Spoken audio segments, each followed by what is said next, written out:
Now I'm really intrigued by watermelon as a fruit because it's a little bit different than like a really rich, juicy berry or even an apple that kind of stews down and the sugars caramelize and come out. So I've been playing around with this. It's pretty simple. I got the A-OK and the thumbs up from the Watermelon Princess. So let's just make this together.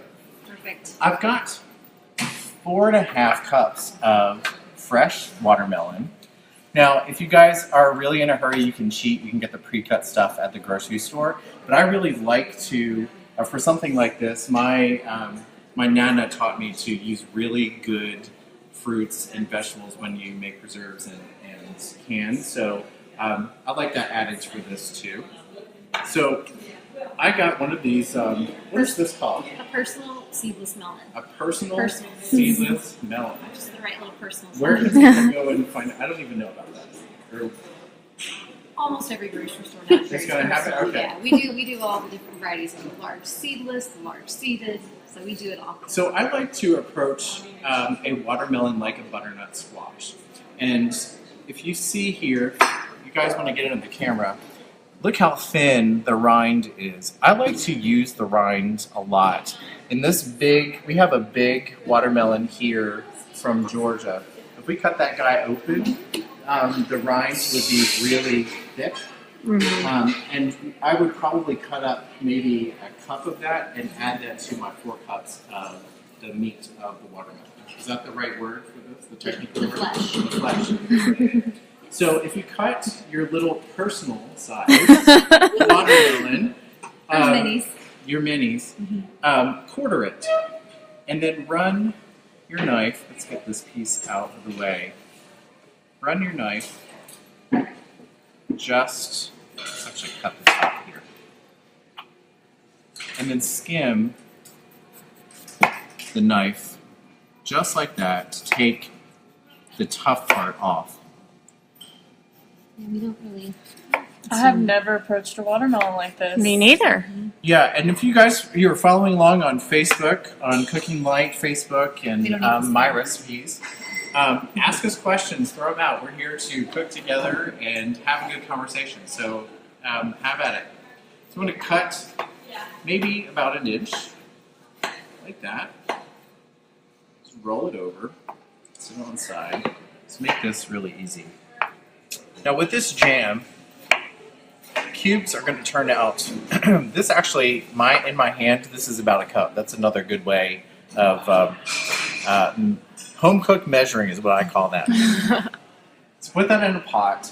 I love how the rind gives it just that extra pop of even color. Of color, right? And it's going its to, consistency. and it's going to change the texture and influence the flavor of this spoon jam. Absolutely. So when you make jam, typically you start with a higher heat, but here we're going to start with a really low heat. And the reason why is if you add high heat to watermelon, it's going to suck out the water immediately from the flesh of the watermelon. And it's going to make your spoon jam really soupy. So you want to start cold. I've got 2 cups of sugar. Why don't you add that, Hillary, to that. Obviously, we're going to do this on the range, so we're cheating a little bit for you guys here. Do you actually know how much water is in a watermelon? How much water is in watermelon? 92%. 90% of a watermelon is water. Wow.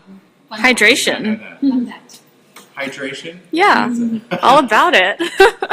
So speaking of, actually, if you also wanted to cheat a little bit and save on some time, you could go to the grocery store and get some fresh watermelon juice. This is Tsamma. I picked this up at Publix, and it was in the, what do you call that? The produce The fresh deli, the fresh section in the deli. And you would just add, instead of 2 cups of water, 2 cups of this to the spoon jam. Now we're going to set this on the heat, and what it comes out like, y'all, is this. You guys want to zoom in so you can see it. You can see the difference in the colors. That's beautiful. Like that.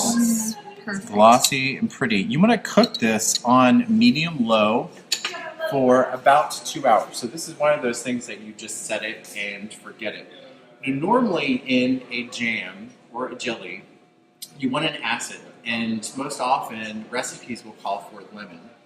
I switched things up a little bit, made it a little bit more sophisticated using white balsamic vinegar. So we're going to just add this in here. And this, a lot of people will ask, well, Chadwick, where can I get white balsamic vinegar? Honestly, if you go to the same section where you have balsamic vinegar, Hillary, do you have balsamic, regular balsamic in your kitchen? Yes. So this is right next to it. And just pick it up. You can get it at any grocery store. So what is the flavor difference between the two? It's more subtle. It's like a difference between a red wine and a white wine. So like a Chardonnay kind of taste. Oh, I love it. So mix this all up. Put this on medium low to low heat, and this is going to bubble and get all syrupy like this. All right. So to finish this off, oh, I forgot one thing. The most important thing. When you are ready to take this off the heat, guys, you want to infuse it with an herb, just like in other cooking. So you can use any fresh herb that you like. A lot of people love watermelon and sweet basil. That's a traditional summertime flavor. Or you can throw in some fresh thyme. This time, I chose to do some tarragon. So I've just pulled this off of the little branches, and when it's still hot but off of the heat, that's when you want to stir this in. And it's going to take the oils out of the fresh herbs and give it that wonderful flavor. So you want to let this cool on the stove and then put it in a little, like a metal bowl, cover it with plastic wrap overnight, and then move it to a jar. You can keep this in the refrigerator for about a week. So this is about the quantity that this particular recipe turns out. Tarragon. I've seen tarragon. So are you ready to taste it? You haven't Of course. tasted this. I know, I'm so excited. So I've got some biscuits ready here. We'll do a little drum roll. It's beautiful. All right. Watermelon jam. Yes. We'll taste this together.